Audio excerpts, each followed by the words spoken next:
3, 2, 1. Ladies and gentlemen, ladies and gentlemen, ladies and gentlemen, this is Mr. Anderson. And you're watching freaking Jiggy Jag TV. Loud and proud, it's Jiggy Jaguar from JiggyJaguar.com. Thank you. Good night.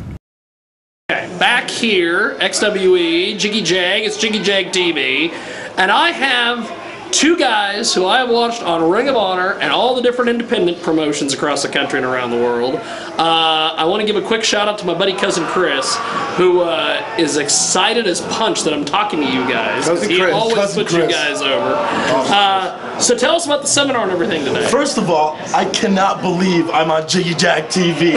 This is like now we all know the stuff that I do with the Hangs with Bob Live. Is this like a meeting of the minds? Yeah. A Jiggy Jag TV and a Hangs with Bob Live? Is this like a co-promotion? Right? It's a co-promotion. Cousin Chris, we love you over there. We love you wherever you are. We love you. Let us know give him an address. We'll send him a picture. We'll only charge you half price.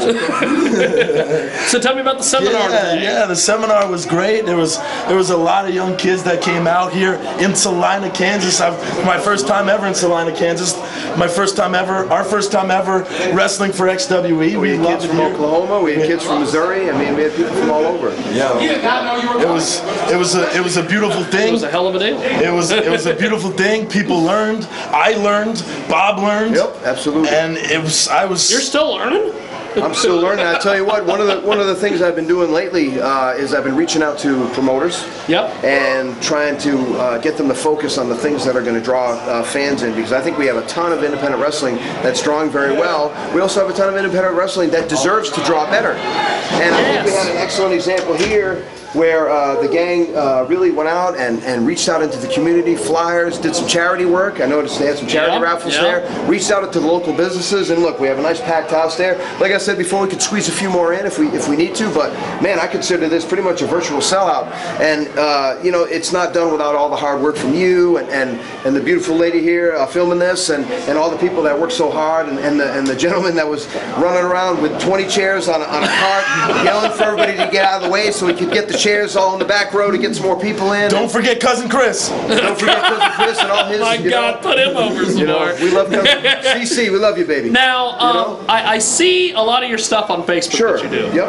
I know this is weird for me to not be driving. One of the things that you did recently was you talked about why are people not letting other people into the wrestling business. We should let people in.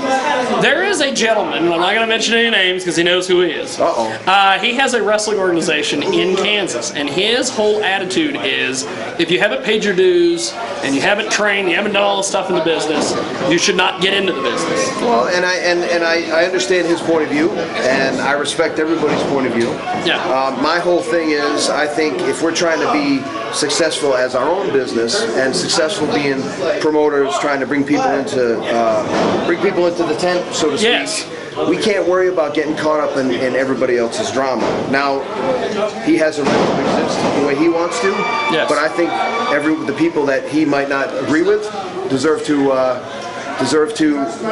exist on their terms too, as long as nobody's hurting each other. I don't like when people say get out of the business, you don't belong in the business, I'm going to get you out of wrestling, because in my opinion, if you think about it, and I know how funny it sounds, and I'm not trying to be all big and high-minded here, but it really is kind of infringing on people's rights to liberty and the pursuit of happiness. So I kind of just came to that epiphany a couple of weeks ago, and it's really been messing with my mind, man, because I just want people to succeed, and if you're somebody who wants to wrestle once a month or once a week or once a year, just go do your thing and have fun. Do your thing. As long as you don't bitch and moan and complain about people trying to succeed. But you know what? Most of the people I see that I meet when I go back to New England and Massachusetts, I still have some of the guys that just wrestle for fun or once a month.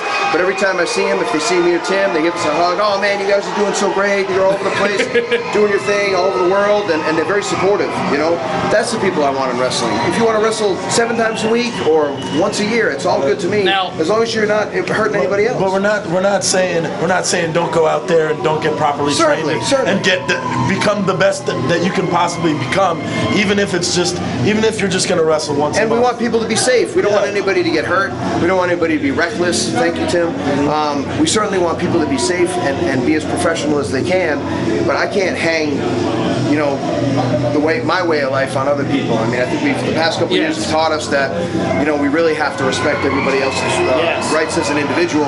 And in my opinion, that's really the biggest thing, is just kind of live and let live. And I think we forget to focus on our own business when we focus on everybody else's. And I think it's also, maybe not in this case, but in many cases, it's an insecurity issue too, where okay. You know, and let me kind of follow up on that. There is also another organization. Oh boy.